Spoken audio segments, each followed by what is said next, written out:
മുസ്തഫൽ ഫൈസിയെ തിരിച്ചടിക്കില്ല. മുസ്തഫൽ ഫൈസിയുടെ വിശദീകരണം സമസ്ത മുശാവറ തള്ളി.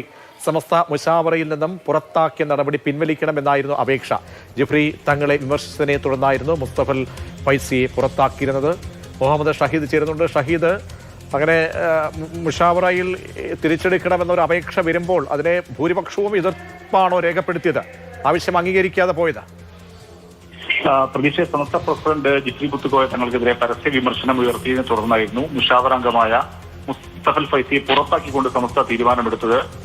അതേസമയം തന്നെ സമസ്തയിലെ ലീഗ് പക്ഷം ശക്തമായ ആവശ്യം മുന്നോട്ട് വെച്ചു. മുസ്തഫൽ ഫൈസിയെ സമസ്തയിലേക്ക് തിരിച്ചെടുക്കണം എന്ന ആവശ്യം മുന്നോട്ട് വെച്ചിരുന്നു. മുസ്തഫൽ ഫൈസിയുടെ തന്നെ അപേക്ഷയും സമസ്ത മുഷാവറ യോഗത്തിന് മുമ്പാകെ വന്നിരുന്നു. പക്ഷേ ഈ ആവശ്യം ഇന്ന് ചേർന്ന മുഷാവറ യോഗം പൂർണ്ണമായും തള്ളുകയായിരുന്നു. അദ്ദേഹത്തിന്റെ മറുപടി വിശദീകരണം ചോദിച്ച് കത്ത് നൽകിയിരുന്നു. അതിനുള്ള മറുപടി തൃപ്തികരമല്ല എന്ന് കണ്ടാണ് ഇപ്പോൾ മുസ്തഫൽ ഫൈസിയുടെ ആവശ്യം തള്ളിയിരിക്കുന്നത്. ഒപ്പം തന്നെ ഇന്ന് ചേർന്ന മുഷാവറ യോഗം മറ്റൊരു പ്രധാനപ്പെട്ട തീരുമാനമെടുത്തിട്ടുണ്ട്. 6 പേരെ സമസ്തയിൽ മുഷാവറ അംഗങ്ങളായി തെരഞ്ഞെടുക്കുകയും ചെയ്തിട്ടുണ്ട്.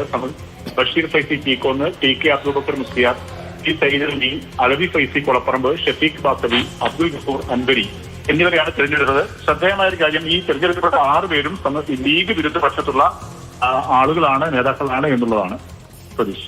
ശരി, മുഹമ്മദ് ഷഹീദാണ് വിവരങ്ങൾ നൽകിയത്. ജിഫ്രി തങ്ങളെ വിമർശിച്ച മുസ്തഫൽ ഫൈസി പുറത്തു തന്നെ തുടരും.